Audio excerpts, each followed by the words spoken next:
जय हिंद दोस्तों, बिंदास लर्निंग इंस्टीट्यूट में आपका स्वागत है। आज के इस वीडियो में हम देखेंगे पॉलिटी के 200 प्लस क्वेश्चन तथा उन्हें ट्रिक के माध्यम से याद भी करेंगे और उनकी डिटेलिंग भी करेंगे। तो आइए दोस्तों, बिना देरी किए हम इस वीडियो की शुरुआत करते हैं। हमारा पहला क्वेश्चन है, भारत का संविधान कब लागू हुआ था? भारत का संविधान 26 जनवरी 1950 को लागू हुआ था। इससे पहले हम बात देख लेते हैं इसका। संविधान के लागू करने से पहले संविधान सभा का गठन किया गया था और संविधान सभा की जो सबसे प्रथम मांग थी वो स्वराज पार्टी ने 1924 में की थी। स्वराज पार्टी ने 1924 में इसकी मांग की थी, ठीक है। और जो संविधान सभा का गठन है कैबिनेट मिशन के आधार पर बना था। कैबिनेट मिशन कब आया था भारत में? 1946 में आया था और उसी के आधार पर संविधान सभा का निर्माण किया गया था, संविधान का निर्माण किया गया था। जो कैबिनेट मिशन था उसमें अगर हम सदस्य देखें तो ये 3 सदस्य का था। इसमें 3 सदस्यों में सर स्टेफर्ड क्रिप्स और उसके बाद में लॉर्ड पैथिक लॉरेंस और एबी अलेक्जेंडर शामिल थे। कौन कौन शामिल था? 3 सदस्य, स्टेफर्ड क्रिप्स, पैथिक लॉरेंस और अलेक्जेंडर, ठीक है। तो हमारा पहला क्वेश्चन, भारत का संविधान 26 जनवरी 1950 को लागू हुआ था। दूसरा, भारत संविधान सभा का गठन कब हुआ था? 9 दिसंबर 1946 को संविधान सभा का गठन हुआ था। इस दिन जो संविधान सभा की थी पहली बैठक हुई थी। इसमें अस्थायी अध्यक्ष सबसे वरिष्ठ सदस्य अर्थात सच्चिदानंद सिन्हा को बनाया गया था और इसके बाद में 13 दिसंबर को स्थायी अध्यक्ष के तौर पर राजेंद्र प्रसाद को बनाया गया था, ठीक है। संविधान सभा के स्थायी अध्यक्ष राजेंद्र प्रसाद हो गए और अस्थायी अध्यक्ष सच्चिदानंद सिन्हा थे, ठीक है। हमारा चौथा क्वेश्चन है, संविधान को राजपत्र में कब प्रकाशित किया गया? 26 नवंबर 1950 को प्रकाशित किया गया था।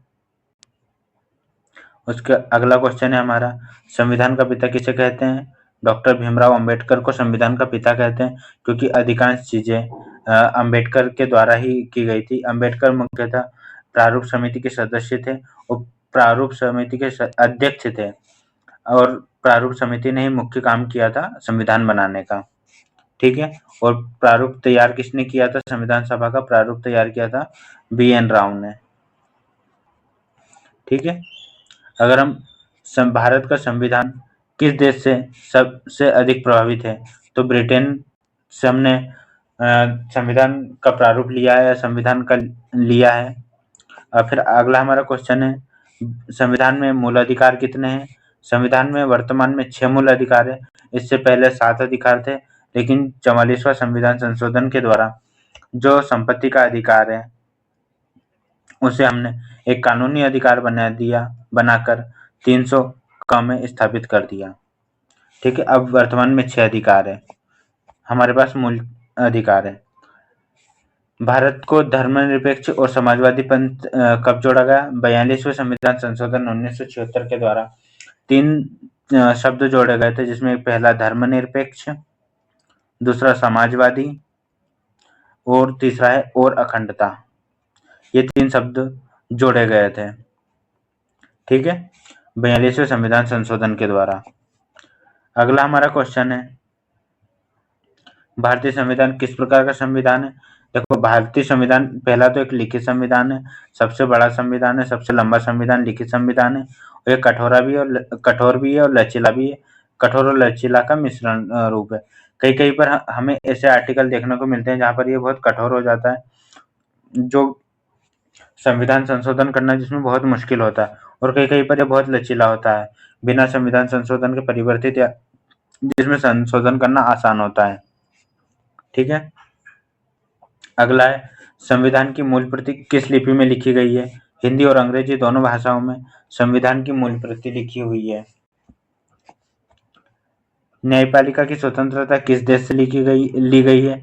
न्यायपालिका की स्वतंत्रता हमने अमेरिका से ली है, ठीक है। संसदीय शासन प्रणाली हमने कहाँ से ली है? ब्रिटेन से ली है। उसके बाद में अगर हम देखें तो संविधान सभा का प्रस्ताव को किसने लिखा है? नंदलाल बोस ने इसका कलात्मक डिजाइन किया था संविधान का, और पाठ संविधान समिति के द्वारा किया गया था। ठीक है। अगर भारत किस प्रकार का राज्य है, अगर हम देखें तो भारत एक संपूर्ण प्रभुत्व संपन्न समाजवादी धर्मनिरपेक्ष लोकतांत्रिक गणराज्य है। ठीक है। जैसे हम प्रस्तावना पढ़ते तो हमारी प्रस्तावना चालू होती, हम भारत के लोग भारत को संपूर्ण प्रभुत्व संपन्न समाजवादी लोकतांत्रिक धर्मनिरपेक्ष लोकतांत्रिक गणराज्य बनाते हैं, बनाने के लिए तथा उसके ऐसी मेरी पूरी प्रस्तावना है। आपातकाल का प्रावधान हम कहाँ से लिए हैं? लिया है हमने जर्मनी से लिया है। न्याय विचार हमने कहाँ से लिया? अमेरिका से लिया है। कल मैं इसकी एक लिस्ट के माध्यम से आपको सभी याद करवा दूंगा कहाँ से हमने कौन कौन सी चीजें ली हैं। ठीक है। इसके बाद में अगर हम अगला क्वेश्चन देखें, अगला क्वेश्चन हमारा, भारतीय संविधान में कुल कितने अनुच्छेद है? भारतीय संविधान में कुल कितने अनुच्छेद है अभी वर्तमान में हम देखें तो 395 अनुच्छेद है, और जब हमारा संविधान सभा का गठन हुआ था उस समय भी 395 ही अनुच्छेद थे, जिसमें से 15 जो अनुच्छेद थे उसे हमने 26 नवंबर को लागू कर दिया था 1949 में, और शेष जो अनुच्छेद थे उसे हमने 26 जनवरी के दिन से ही लागू किया था। लेकिन अगर हम संशोधन करते हुए देखें तो वर्तमान में हम 470 प्लस संशोधन मतलब आर्टिकल हो गए हैं, लेकिन ये आर्टिकल जो हमारे हैं मूल तो 395 ही है, लेकिन 395 का या 19 का 1 का ऐसे करके हमारे 470 प्लस है, मतलब आर्टिकल के अंतर्गत सब क्लोज। वैसे हमारे 400 संसाधन है। अगर हम सूची की बात करें तो वर्तमान में कितनी सूची है? 3 सूची दी हुई है, संघ सूची, राज्यवर्ती सूची और समवर्ती सूची। संघ सूची में वर्तमान में 100 विषय हैं, राज्य सूची में 61 विषय हैं तथा समवर्ती सूची में 52 विषय हैं। ठीक है। संघ सूची में 100 विषय, राज्य सूची में 61 विषय तथा समवर्ती सूची में 52 विषय है। ये सूची 7वीं अनुसूची में दी हुई है। 3 प्रकार की सूची का वर्णन हमें 7वीं अनुसूची में मिलता है। अब हमारे यहाँ अनुसूची की कुल कितनी संख्या है? अनुसूची कुल 12 अनुसूची है। प्रथम अनुसूची जिसमें बताया गया भारतीय संघ के बारे में बताया गया है, और दूसरी अनुसूची में कुछ अधिकारी हैं, उनके वेतन भत्ते। अधिकारी में कौन कौन आ जाएगा? प्रेसिडेंट आ जाएगा, उसके बाद में लोकसभा राज्यसभा के अध्यक्ष उपाध्यक्ष, लोकसभा के अध्यक्ष उपाध्यक्ष, राज्यसभा के सभापति उपसभापति, हाई कोर्ट के और सुप्रीम कोर्ट के मुख्य न्यायाधीश, उसके बाद में विधानसभाओं के सदस्य अध्यक्ष और उपाध्यक्ष, और विधान परिषद के सभापति विधानसभा के सभापति उपसभापति शामिल है। फिर अगर हम तीसरी अनुसूची की बात करें, तीसरी अनुसूची में कुछ पदाधिकारी दिए हुए हैं, उनकी शपथ के बारे में वर्णन है। ठीक है। 2 में वेतन, 3 में शपथ। शपथ में कौन कौन आ जाएगा? सारे मंत्री आ जाएंगे, और उसके बाद में हाई कोर्ट और सुप्रीम कोर्ट का मुख्य न्यायाधीश। और जो वेतन भत्ते हैं, वेतन भत्तों में सीएजी भी ऐड होगा, और इसमें भी शपथ में भी सीएजी ऐड होगा। ठीक है। फिर अगर हम चौथी अनुसूची देखें तो चौथी अनुसूची हमारी संबंधित है राज्य तथा संघीय राज्य क्षेत्रों में राज्यसभा का प्रतिनिधित्व का वितरण करती है। 5वीं अनुसूची हमें अनुसूचित क्षेत्रों के बारे में बताती है। 6ठी अनुसूची हमें असम, मेघालय, त्रिपुरा और मिजोरम जनजातीय क्षेत्रों के बारे में बताती है। 7वीं अनुसूची अभी हम देख चुके हैं। 8वीं अनुसूची में हमें भाषा का देखने को मिलती है। जब संविधान लागू हुआ था तो 8 ही अनुसूची थी। 8 के बाद में भाषा, जब संविधान लागू हुआ था उस समय 14 भाषा थी, लेकिन वर्तमान में अगर हम देखें तो 22 भाषा हो गई है। 22 भाषा में 21वां जो संविधान संशोधन हुआ था उसके माध्यम से हमने सिंधी भाषा को जोड़ा है। उसके बाद में 71वें संविधान के संशोधन से हमने कोंकणी, मणिपुरी और नेपाली को जोड़ा है। ठीक है। कैसे याद करेंगे? 21 सिंधी, 71 केएमएन मतलब कोंकणी, मणिपुरी, नेपाली, और फिर हुआ था 92 संविधान संशोधन जिसमें हमने बोडो, डोंगरी, मैथिली और संथाली बीडीएमएस को जोड़ा है। ठीक है। 21वां जो हमारा संविधान संशोधन हुआ था 1967 में हुआ था, और जो 22वां संविधान संशोधन हमारा 1992 में हुआ था, और 92वां संविधान संशोधन हमारा 2003 में हुआ था। ठीक है। फिर अगर हम देखें नवीं अनुसूची 10वीं 11वीं और 12वीं, नवीं अनुसूची हमने पहले संविधान संशोधन के माध्यम से जोड़ी 1951 में। इसमें संपत्ति के बारे में बताया गया है। 10वीं अनुसूची हमारी दल बदल से संबंधित है। 10वीं अनुसूची हमने जोड़ी है, जो 10वीं अनुसूची हमने 52वें संविधान संशोधन के माध्यम से जोड़ी 1985 में, दल बदल से संबंधित है। 11वीं और 12वीं सूची, 11वीं अनुसूची हमारे पंचायत से संबंधित है। यह हमने 73वां संविधान संशोधन 1993 के माध्यम से जोड़ी। इसमें 29 विषय हैं पंचायत में। 12वीं अनुसूची हमने नगर से संबंधित है। यह हमने 74वें संविधान संशोधन से जोड़ी 1993 में, तथा इसमें 18 विषय दिए हैं। ठीक है। ये हो गई हमारी 12वीं अनुसूची। इसके बाद में पहली अनुसूची किससे संबंधित है? राज्य और केंद्र शासित से। दूसरी अनुसूची हम देख चुके हैं किससे? पदाधिकारियों के वेतन से। तीसरी शपथ और प्रतिज्ञा से। चौथी अनुसूची हमारे राज्यसभा सीट का वितरण दिया गया है। 5वीं में अनुसूचित क्षेत्रों की जनजाति का प्रशासन। 6ठी में असम मेघालय त्रिपुरा मिजोरम का। 7वीं हम देख चुके थे। अब हम देखते हैं मूल अधिकार से संबंधित कुछ प्रश्न। मूल अधिकार किस भाग में दिया हुआ है? मूल अधिकार अर्थात मौलिक अधिकार भाग 3 में दिया हुआ है। भाग 3 में दिया हुआ है, जो कि आर्टिकल 12 से 35 तक दिए हुए हैं। ठीक है। अगला हमारा क्वेश्चन है, राइट टू प्रॉपर्टी को कब हटाया गया? 44वां संविधान संशोधन 1978 के माध्यम से हमने राइट टू प्रॉपर्टी अर्थात संपत्ति के अधिकार को हटा दिया। आर्टिकल 14 में क्या बताया गया है? आर्टिकल 14 में हमें समानता का अधिकार है। ठीक है। आर्टिकल 14 में हमें समानता का अधिकार है, अर्थात इसमें यह बताया गया है कि राज्य सभी को समान मानेगा, किसी भी आधार पर भेदभाव नहीं करेगा। ठीक है। अगला क्वेश्चन हमारा 29 का, आर्टिकल 19 किससे संबंधित है? आर्टिकल 19 हमारा स्वतंत्रता के अधिकार से संबंधित है। इसमें हमें 6 प्रकार की स्वतंत्रता देखने को मिलती है। 19(1)(a), 19(a), 19(b), 19(c).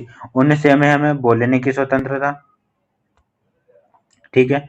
B में हमें शांतिपूर्ण सम्मेलन का अधिकार। 30 में है सी मतलब संघ बनाने की स्वतंत्रता। डी में हमारा कहीं भी हम घूमने फिरने की स्वतंत्रता। ई में हमारी है वहां पर निवास करने की, कहीं पे भी निवास करने की स्वतंत्रता, तथा एफ में हमारा व्यापार करने की स्वतंत्रता। अब हम इसे याद कैसे करेंगे? पहले हम जैसे हमारे पास स्वतंत्रता है तो बोलेंगे, हम बोल रहे हैं तो हम सब मिलेंगे, कहीं ना कहीं मिलेंगे, लेकिन कैसे? शांति से मिलेंगे, तो शांतिपूर्ण सम्मेलन करेंगे। और जब सभी लोग मिल रहे हैं तो वहाँ क्या बन रहा है? संघ मिल रहा है। और सभी संघ मिल रहा है तो हमने क्या सोचा? हम घूमने जाते हैं, तो डी में घूमना हो गया।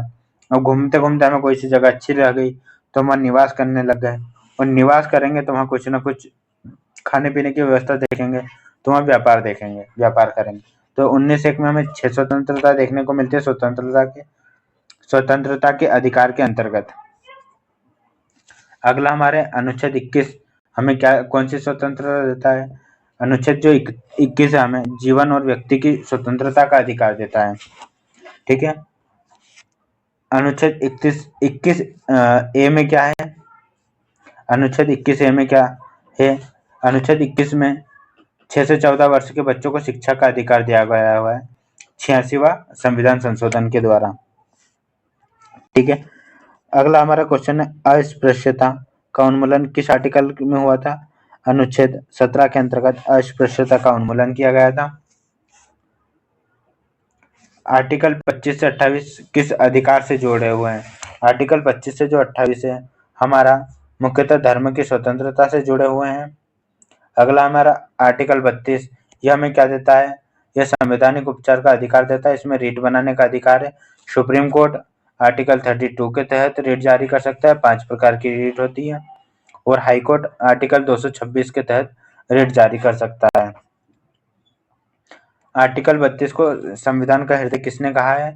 संविधान का हृदय डॉक्टर अंबेडकर, भीमराव अंबेडकर ने कहा है, क्योंकि हमने देख चुके हैं प्रारूप समिति, अधिकांश, और ये ऐसा आर्टिकल है जो संविधान का हृदय कहा जाता है। 5 रीट कौन कौन सी होती है? हेबियस कार्पस, मेंडेमस, प्रोबिएशन, सर्टियोरारी और क्वो वारंटो। ठीक है, 5 रीट कौन कौन सी हो गई हमारी? Habeas corpus, mandamus, prohibition, certiorari और क्वो वारंटो। इसे अगर हम हिंदी में देखें तो पहली हमारा बंदी प्रत्यक्षीकरण, दूसरी हमारी आएगी परमादेश, तीसरी आ जाएगी प्रतिषेध लेख, चौथी होगी उत्प्रेषण और पांचवी हमारी अधिकार प्रत्याशा। अगला हमारा क्वेश्चन है, मौलिक अधिकार किसके विरुद्ध लागू होते हैं? राज्य के विरुद्ध लागू होते हैं। मौलिक अधिकार का निलंबन किस स्थिति में होता है? अगर राष्ट्रीय आपातकाल लगा है तो उस स्थिति में राष्ट्रीय आपातकाल के समय मौलिक अधिकार है उनका निलंबन हो सकता है। राष्ट्रीय आपातकाल 3 प्रकार के, 356 में, 360 में और 352 में। मतलब आपातकाल की बात कही है, राष्ट्रपति आपातकाल सिर्फ 356 के अंतर्गत है, वित्तीय आपातकाल 360 के अंतर्गत है। 352 में हम देख सकते हैं सशक्त विद्रोह हो गया कहीं या सैन्य स्थापित करने के लिए। अस्पृश्यता का दंडनीय अपराध कौन सा एक्ट बताता है? सिविल राइट एक्ट 1955 अस्पृश्यता का दंडनीय अपराध है। किस अधिकार को जननी अधिकार कहा गया? आर्टिकल 21 को जीवन जीने का अधिकार या जननी का अधिकार कहा गया है। अगला हमारा क्वेश्चन है, अनुच्छेद 23 किससे संबंधित है? अनुच्छेद 23 और 24 हमारा मानव तस्करी पर प्रतिबंध है। अनुच्छेद आर्टिकल 23 और 24 मानव श्रम और बलाश्रम की मनाही करते हैं। आर्टिकल 24 में बलाश्रम है और आर्टिकल 23 में मानव बेगार से संबंधित है, मानव तस्करी पर रोक है। ठीक है, आर्टिकल 42 मतलब क्वेश्चन नंबर 42, आर्टिकल 24 किससे संबंधित है? बाल श्रम पर संबंधित है, अभी हम देख चुके हैं। इसमें यह कहा गया है कि जो नाबालिग है उनसे ऐसे काम नहीं कराया जाएगा जो उसकी क्षमता से अधिक हो। धर्म की स्वतंत्रता में कितने अनुच्छेद है? धर्म की स्वतंत्रता में 25 से 28 तक 4 अनुच्छेद है। आर्टिकल 25 में हमें अंतःकरण की स्वतंत्रता देता है, 26 हमें धार्मिक कार्यों के प्रबंध की स्वतंत्रता देता है, 27 हमें कर की स्वतंत्रता देता है, 28 हमें यह कहता है कि कोई भी शिक्षा संस्थान में देने के लिए शिक्षा नहीं दी जाएगी। सार्वजनिक संस्थान है तो उसमें धार्मिक शिक्षा नहीं दी जाएगी। लेकिन अगर ये ऐसा संस्थान है जो किसी पर्टिकुलर धर्म के बारे में बताता है तो उसमें उस संस्थान में धर्म से संबंधित शिक्षा दी जा सकती है, उसी धर्म से संबंधित। आर्टिकल 30 क्या देता है? आर्टिकल 30 अल्पसंख्यकों को संस्थान स्थापित करने के लिए स्थापित करने का अधिकार देता है, भाषा, लिपि और संस्कृति का अधिकार देता है। जो आर्टिकल 29 और 30 है, आर्टिकल 29 एंड 30 है, वो अल्पसंख्यक से संबंधित है, अल्पसंख्यक संस्कृति और शिक्षा से संबंधित है। 29 जो अल्पसंख्यक के भाषा, लिपि और संस्कृति को सुरक्षित रखता है। वही 30 शिक्षा संस्थानों की स्थापना, प्रशासन करने का अल्पसंख्यक वर्गों का अधिकार बताता है। अगला हमारा क्वेश्चन है, अनुच्छेद 15 किस प्रकार की समानता देता है? भेदभाव न करने की समानता देता है। 5 आधारों पर धर्म, मूलवंश, जाति, लिंग और जन्म स्थान, इनके आधार पर हमें भेदभाव न करने का अधिकार देता है। इन पांचों के अलावा हम अगर जैसे निवास स्थान के आधार पर भेदभाव करें तो हम कर सकते हैं। ऐसा दिया गया है कि सिर्फ 5 आधार ही बताएं जिस पर हम भेदभाव नहीं कर सकते हैं। आर्टिकल 16 हमारा लोक नियोजन में अवसर की समानता, अर्थात हम जहाँ काम कर रहे हैं उसमें मतलब पदोन्नति में लोक नियोजन में अवसर की समानता रहती है। ये हमें 7 चीजों पर भेदभाव करने से मना करता है। 5 तो वही हो गई, धर्म, मूलवंश, जाति, लिंग, जन्म स्थान तथा इसके अलावा 2 हमारे हैं निवास संबंधी और एक हो जाएगा हमारा धर्म, मूलवंश, जाति, लिंग, जन्म स्थान,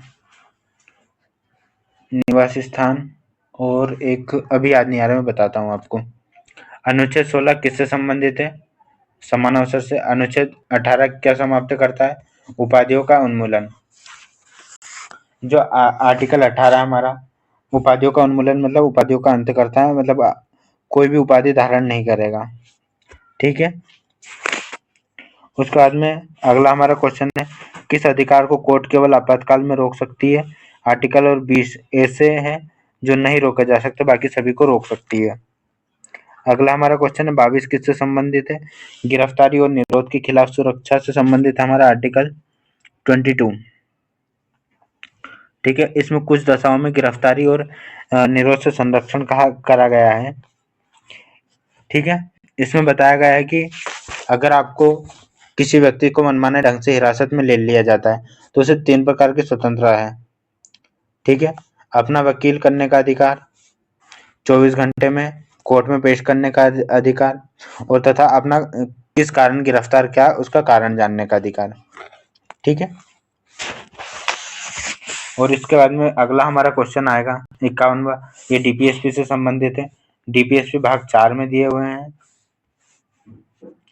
डीपीएसपी हमारे भाग 4 में दिए हुए हैं, आर्टिकल 36 से 51 तक। ठीक है। हमने भाग 3 में मूल अधिकार देखे थे 12 से 35 तक। डीपीएसपी किस देश से लिए गए हैं? आयरलैंड से लिए गए हैं। और हमने फंडामेंटल राइट अर्थात मौलिक अधिकार किससे लिए हैं? यूएसए से लिए हैं, अभी हम देख चुके थे। अगला हमारा क्वेश्चन है डीपीएसपी किस प्रकार के होते हैं? ये गैर न्यायिक होते हैं, अर्थात इन्हें सर्वोच्च न्यायालय या सुप्रीम कोर्ट में पेश नहीं किया जा सकता मौलिक अधिकार की तरह, उनके संरक्षक नहीं है। आर्टिकल 36 से 51 किस में जुड़े हैं? डीपीएसपी 44 किस नीति तत्व में? आर्टिकल जो 44 है हमारा किस नीति तत्व से संबंधित है? समान नागरिक संहिता आर्टिकल 44 में। आर्टिकल 40 में पंचायतों की स्थापना है। ठीक है। आर्टिकल 47 हमारा पोषण और स्वास्थ्य सुधार से संबंधित है। 48 भी किससे संबंधित है? 48 भी हमारा पर्यावरण संरक्षण से संबंधित है, जो कि हमने 42वें संविधान संशोधन 1976 से में जोड़ा था। डीपीएसपी का मुख्य उद्देश्य क्या है? कल्याणकारी राज्य की स्थापना करना। अनुच्छेद 45 किससे संबंधित है? बाल शिक्षा व देखभाल से संबंधित है। आर्टिकल 50 क्या कहता है? आर्टिकल 50 कहता है हमारा न्यायपालिका व कार्यपालिका का पृथक्करण। अब हमें इसे याद करना हो तो 100 है, 100 में से 50-50 कर लो तो दोनों का अलग अलग हो जाएगा। ये हम कल वीडियो बनाएंगे। कल वीडियो में हम फंडामेंटल राइट की ट्रिक, डीपीएसपी की ट्रिक तथा उसके बाद में हमारा आएगा फंडामेंटल ड्यूटी, उनकी ट्रिक को माध्यम से याद कर लेंगे तथा डिटेल में याद कर लेंगे। अगला हमारा क्वेश्चन है अनुच्छेद 39 से किससे संबंधित है? निःशुल्क विधिक सहायता से संबंधित है। डीपीएसपी कितने प्रकार के होते हैं? सामाजिक, आर्थिक, राजनीतिक, 3 प्रकार का न्याय से संबंधित है। यह डीपीएसपी लागू न करने पर क्या दंड मिलता है? अगर हम डीपीएसपी लागू नहीं करने तो इस पर कोई दंड नहीं है। जिस प्रकार फंडामेंटल राइट में दंड का प्रावधान है, डीपीएसपी में ऐसा कोई दंड का प्रावधान नहीं है, इसलिए इन्हें गैर न्यायिक कहा गया है। डीपीएसपी को कौन लागू करता है? सरकार लागू करती है। डीपीएसपी का प्रवर्तन किस पर निर्भर करता है? राज्य की इच्छा शक्ति पर, अर्थात डीपीएसपी परिवर्तित हो सकते हैं या नहीं, है राज्य की इच्छा शक्ति पर निर्भर है। डीपीएसपी का संविधान में स्थान किस भाग के ऊपर है? फंडामेंटल कर्तव्य से ऊपर है। जैसे भाग 3 मूल अधिकार मतलब फंडामेंटल राइट, फिर आ जाएगा भाग 4 डीपीएसपी, भाग 5 फंडामेंटल ड्यूटी अर्थात मौलिक कर्तव्य। तो मौलिक कर्तव्य के ऊपर कौन सा? हमारा भाग 4 में डीपीएसपी दिया हुआ है। आर्टिकल 38 किससे संबंधित है? सामाजिक आर्थिक न्याय से संबंधित है। अनुच्छेद 39 क्या कहता है? समान वेतन, पारिश्रमिक और संसाधन का वितरण समान हो।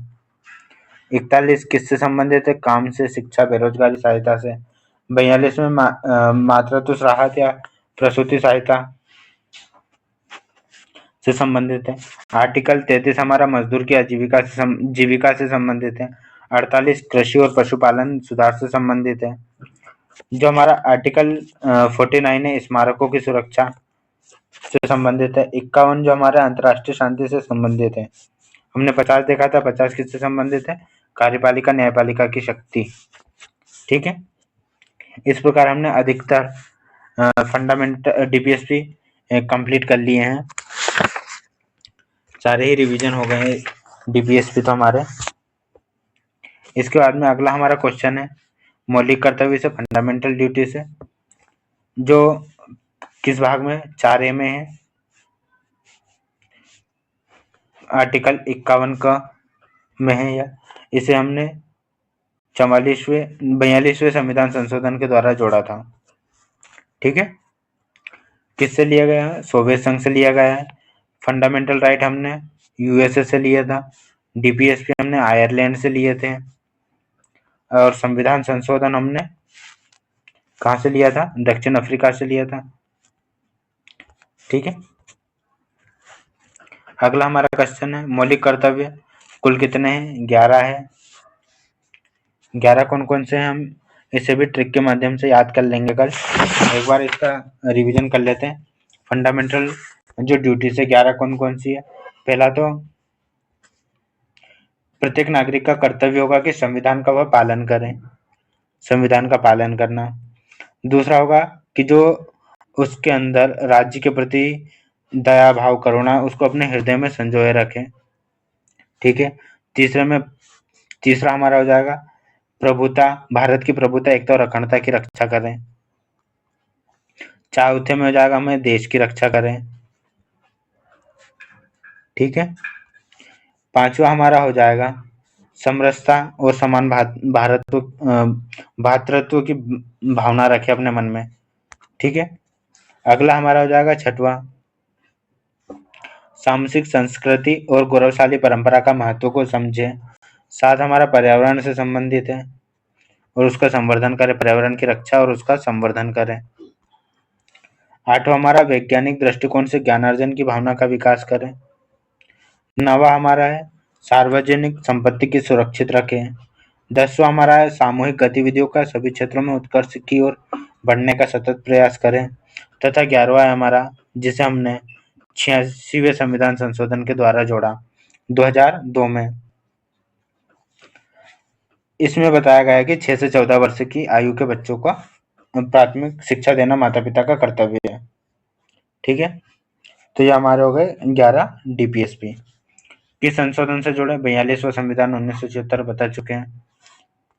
ये 86वां संविधान संशोधन के द्वारा 11 कर्तव्य जोड़ा गया। मौलिक कर्तव्य का उद्देश्य नागरिकों में अनुशासन स्थापित करना। कर्तव्य न्यायिक किए जाने योग्य है नहीं है। कर्तव्य किस पर लागू होते हैं? नागरिकों पर लागू होते हैं कि नागरिकों का कर्तव्य है, राज्य सरकार का नहीं है, राज्य या सरकार का नहीं है। भारत में राष्ट्रीय ध्वज में कितने रंगों का होता है? 3 रंग होते हैं, हमें पता ही है। राष्ट्रीय फल आम है हमारा। राष्ट्रीय पशु बाघ। राष्ट्रीय खेल हॉकी राष्ट्रीय खेल नहीं है, अभी तक कोई सा खेल घोषित नहीं हुआ है, लेकिन यह लोकप्रिय खेल है हॉकी। राष्ट्रीय चिन्ह कब अपनाया गया? 26 जनवरी 1950 को। वंदे मातरम हमारा राष्ट्रीय गीत है। राष्ट्रगान जन गण मन है। अब लोकसभा और संसद से संबंधित प्रश्न देखते हैं। लोकसभा में अधिकतम कितनी सीटें और सदस्य संख्या हो सकती है? 552। लेकिन अगर हम वर्तमान में देखें तो 500, वर्तमान में हमारी 543 सीटें हैं निर्वाचित। ठीक है, और 2 मनोनीत, अर्थात 545 है, शायद कंफर्म नहीं है पर लगभग 545 ही है लोकसभा की सीटें। 543 तो निर्वाचित है, 2 शायद मनोनीत है, जो कि राष्ट्रपति मनोनीत करता है।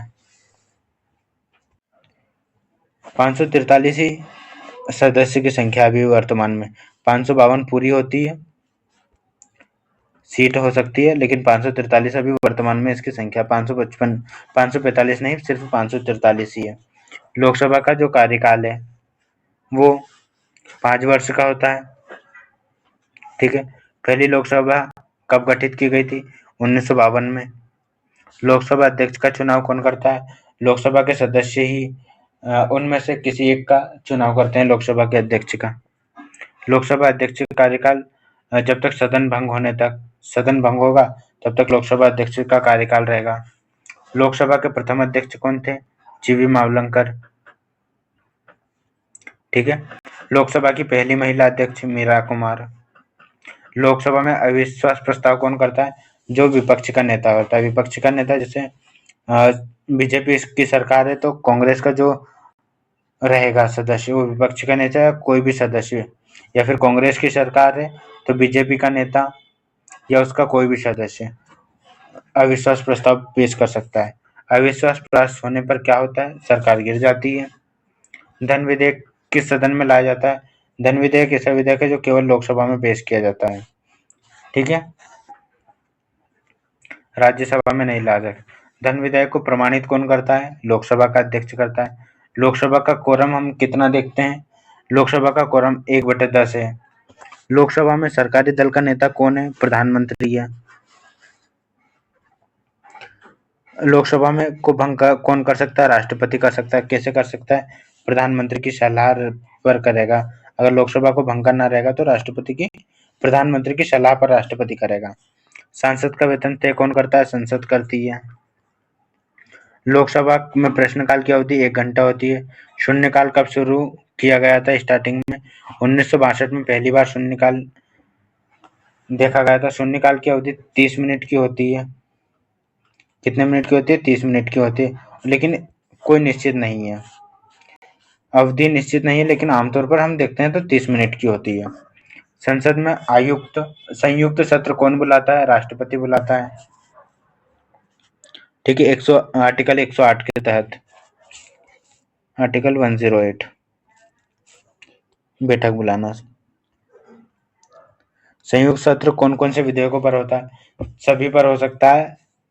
साधारण विधेयक जितने भी उन पर हो जाएगा, लेकिन जो संविधान संशोधन पर इसका नहीं होगा, विधेयकों पर नहीं होता है।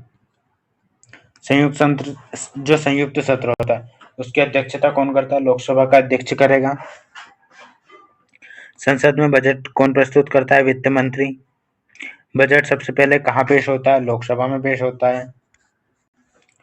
उसके बाद में संसद में कुल कितने सत्र होते हैं? 3 सत्र होते हैं। एक बजट का सत्र, मानसून और शीतकालीन सत्र। अधिकतम 6 माह से अधिक का अंतर किस में नहीं होना चाहिए? किसी भी 2 सत्रों में। जैसे मई में एक सत्र हुआ तो उससे 6 महीने के अंदर अगला सत्र हो जाना चाहिए। जैसे जनवरी में हुआ तो जून से पहले इसके बीच में जो समय है उसमें एक सत्र और हो जाना चाहिए, इससे ज्यादा का अंतर नहीं होना चाहिए। राष्ट्रपति संबोधन किस सत्र में होता है? बजट सत्र से शुरुआत में। लोकसभा में किसका प्रभाव अधिक होता है? सरकार का या सत्तारूढ़ दल का? अगर हम 119वां क्वेश्चन देखें तो लोकसभा में अल्पसंख्यक का अर्थ है।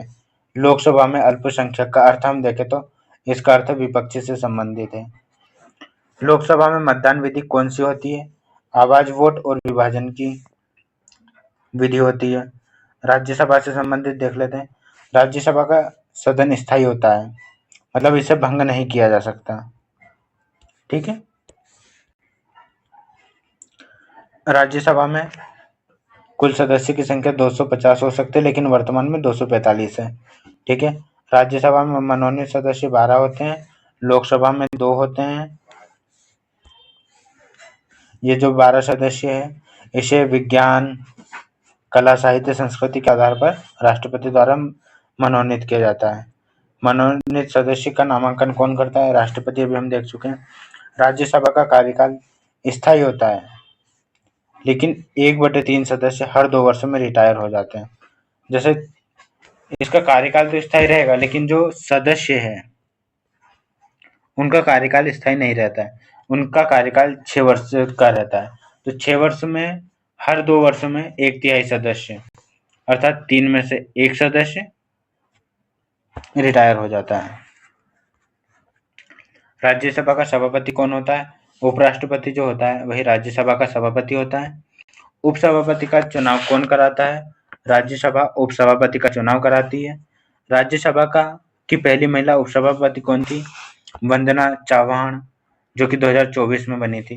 वह पहली उपसभापति अर्थात महिला उपसभापति थी राज्यसभा की। राज्यसभा का पहला सत्र कब हुआ था? 1952 में हुआ था। लोकसभा का भी हुआ था। राज्यसभा का अधिकतम कार्यकाल होता ही नहीं है, हम देख चुके हैं। यह एक स्थायी सदन है, स्थायी कार्यकाल। राज्यसभा में कोरम 1/10 होता है। राज्यसभा किस विषय पर अधिक शक्तिशाली है? राज्य के हितों की रक्षा करने पर। धन विधेयक पर राज्यसभा की शक्ति 14 दिन की होती है, अर्थात यह 14 दिन अधिकतम 14 दिन तक धन विधेयक को अपने पास रखते हैं। पेश लोकसभा में ही होता है। लोकसभा में पारित होने के बाद या हो जाने के बाद यह राज्यसभा में भेजा जाता है। तो 14 दिन के अंदर राज्यसभा को अपनी स्वीकृति देनी अनिवार्य होती है। राज्यसभा में अधिकतम सीट किस राज्य की है? उत्तर प्रदेश की है। राज्यसभा का उपयोग कहाँ आवश्यक माना गया है? अखिल भारतीय सेवाओं के निर्माण में, आर्टिकल 312 में। राज्यसभा किससे प्रतिनिधित्व करती है? राज्यों का। राज्यसभा के सदस्य का कार्यकाल हम देख चुके हैं, 6 वर्ष होता है। 1/3 सदस्य रिटायर हो जाते हैं। जो राज्यसभा उसका कार्यकाल स्थायी होता है।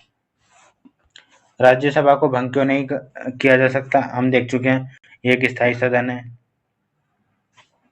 राज्यसभा में चुनाव किस पद्धति से होते हैं? एकल संक्रमण मत प्रणाली से। राज्यसभा के प्रथम सभापति कौन थे? सर्वपल्ली राधाकृष्णन। अब राष्ट्रपति से संबंधित कुछ प्रश्न हैं, वो देख लेते हैं हम। भारत के राष्ट्रपति कौन सा पद है? राष्ट्र का प्रमुख पद है। पहला व्यक्ति होता है, प्रथम नागरिक कहा जाता है इसे। भारत का राष्ट्रपति प्रथम नागरिक है किसी भी राष्ट्र का। राष्ट्रपति का चुनाव कैसे होता है?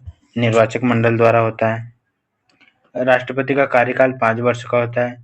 पहले राष्ट्रपति डॉक्टर राजेंद्र प्रसाद, सबसे लंबे समय तक राजेंद्र प्रसाद। राष्ट्रपति की न्यूनतम आयु कितनी होनी चाहिए? 35 वर्ष होनी चाहिए। राष्ट्रपति का चुनाव कौन करवाता है? संसद और राज्यों की विधानसभाएं। मतदान पद्धति अनुपातिक प्रतिनिधित्व। राष्ट्रपति शपथ कौन दिलाता है? भारत का मुख्य न्यायाधीश। राष्ट्रपति पद रिक्त होने पर कौन करता है? उपराष्ट्रपति। अगर राष्ट्रपति किसी काम से या फिर किसी कारण से उसका पद रिक्त हो जाता है तो उसकी जगह उपराष्ट्रपति, और किसी कारणवश उपराष्ट्रपति भी उपस्थित नहीं है, अनुपस्थित है, तो उनकी जगह पर सुप्रीम कोर्ट का चीफ जस्टिस ऑफ इंडिया, या फिर अगर चीफ जस्टिस ऑफ इंडिया भी अनुपस्थित है तो चीफ जस्टिस मतलब जो हमारा सुप्रीम कोर्ट है उसका वरिष्ठ सदस्य इसका काम करता है। उदाहरण के लिए मोहम्मद हिदायतुल्लाह ने। अगला हमारा क्वेश्चन है, राष्ट्रपति के पास किस प्रकार की शक्तियां होती है? राष्ट्रपति के पास अनेक प्रकार की शक्तियां होती है। कार्यकारी, विधायी, न्यायिक, सैन्य, वित्तीय, राजनीतिक आदि। ठीक है। कौन सी शक्ति सर्वोच्च है? आपातकाल लगाने की शक्ति सर्वोच्च है। मैंने बताया आपातकाल 352, 356, 360, 300 जो 52 है वो किससे संबंधित है? सेना से। 56 राष्ट्रपति शासन, और अगला हमारा है 360 वित्तीय। राष्ट्रपति बजट कब प्रस्तुत करता है? वित्त मंत्री की ओर से। राष्ट्रपति की मृत्यु पर चुनाव कब तक हो जाना चाहिए? 6 भीतर के अंतर्गत हो जाना चाहिए। इम्पीचमेंट द्वारा राष्ट्रपति को हटाया जा सकता है। इम्पीचमेंट अर्थात महाभियोग के द्वारा। एक ही आधार बताया गया है, संविधान का उल्लंघन। ठीक है, संविधान के उल्लंघन पर हटाया जा सकता है। संविधान का उल्लंघन एक ही बताया गया। राष्ट्रपति किसको क्षमा कर सकता है? राष्ट्रपति मृत्युदंड को भी क्षमा कर सकता है, अर्थात मृत्युदंड सहित सभी दंड। राष्ट्रपति युद्ध घोषित कर सकता है, कैबिनेट की सलाह पर कर सकता है। राष्ट्रपति अध्यादेश कब जारी कर सकता है? जब संसद नहीं चल रही है। अध्यादेश की अवधि 6 सप्ताह की होती है, संसद सत्र शुरू होने के बाद। इसके हम जो राष्ट्रपति है उसके आर्टिकल हम कल देखेंगे ट्रिक के माध्यम से, सारे आर्टिकल। जैसे आर्टिकल 52 में राष्ट्रपति है, आर्टिकल जो 53 है, 53 में कार्यपालिका शक्ति है, 54 में निर्वाचन है, कौन कौन निर्वाचन करेगा, 55 में इसकी पद्धति है, 56 में इसका कार्यकाल है। ऐसे हम कल ट्रिक के माध्यम से पूरा देख लेंगे। अब हम उपराष्ट्रपति पर आ जाते हैं। उपराष्ट्रपति की मुख्य भूमिका क्या होती है? यह राज्य का सभापति होता है।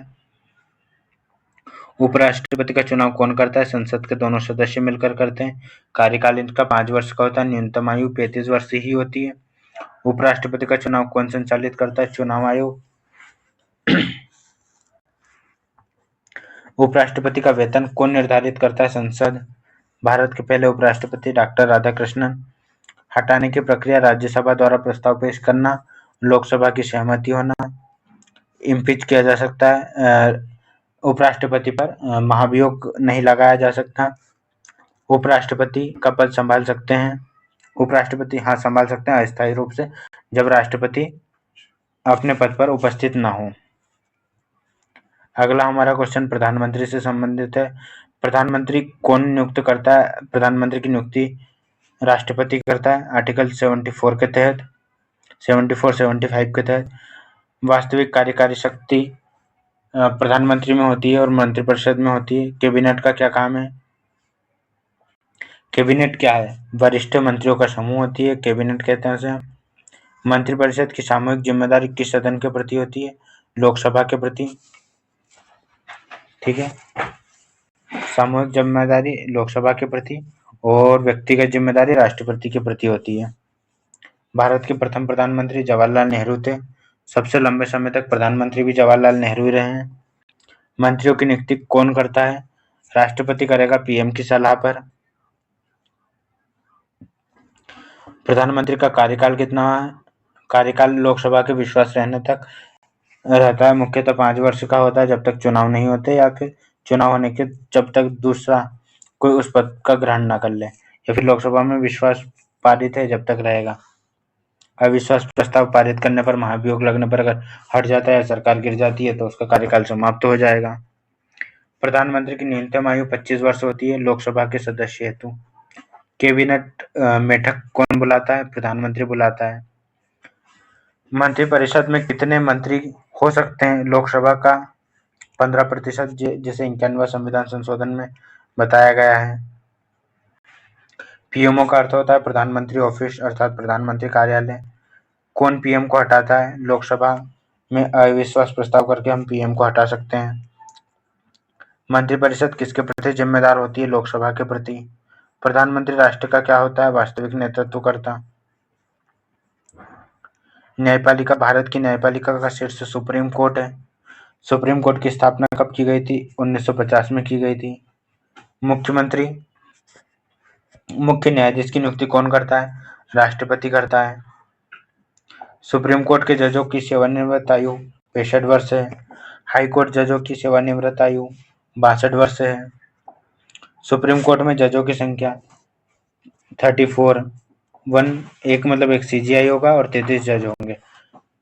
ठीक है, जब स्टार्टिंग में इसका गठन किया गया था 8 इसकी सदस्य संख्या थी, बाद में समय समय पर बढ़ती गई और वर्तमान में 34 हो गई। ये 2019 के अनुसार। भारत के पहले सीजीआई एच.जे. कानिया थे। न्यायिक समीक्षक किस अनुच्छेद में? 13 और 32 में इसका हमें वर्णन मिलता है। आर्टिकल हम सारे कल देख लेंगे क्योंकि आज टाइम ज़्यादा हो रहा है और क्वेश्चन भी की संख्या भी ज़्यादा है। सुप्रीम कोर्ट कहाँ स्थित है? नई दिल्ली में स्थित है। 195वां क्वेश्चन हमारा, हाई कोर्ट किसके लिए होता है? राज्यों के लिए होता है। न्यायपालिका स्वतंत्र क्यों है?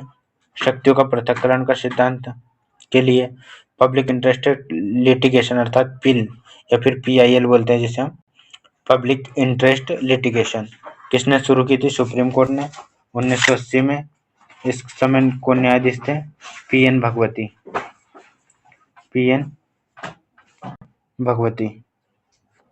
मुख्य न्यायाधीश थे। अगला हमारा क्वेश्चन है, पीआईएल का मुख्य उद्देश्य क्या होता है? जनहित की सुरक्षा करना। सुप्रीम कोर्ट का निर्णय क्या देश भर में लागू होता है? हाँ, सुप्रीम कोर्ट का निर्णय पूरे देश भर में लागू होता है। 200वां क्वेश्चन हमारा, सुप्रीम कोर्ट किस प्रकार की अदालत है? सुप्रीम कोर्ट हमारी संवैधानिक, अपील और मूल अधिकारों की संरक्षक है। मतलब हमारी एक संवैधानिक अदालत है ये। तो इस वीडियो में हमने लगभग 200 क्वेश्चन कवर किए हैं और उन्हें ट्रिक के माध्यम से याद भी किया है तथा उनकी डिटेल करने की कोशिश भी की है। ये वीडियो हम ज़्यादा लंबा नहीं बना सकते क्योंकि ज़्यादा लंबा हो जाएगा और ये वनडे एग्ज़ाम या फिर किसी के लिए भी उपयोगी है, हर प्रतियोगी परीक्षा के लिए उपयोगी है। अगर आपको वीडियो अच्छा लगा हो तो लाइक करें, कमेंट करें, शेयर करें एंड सब्सक्राइब करें। Thank you. जय हिंद, जय भारत।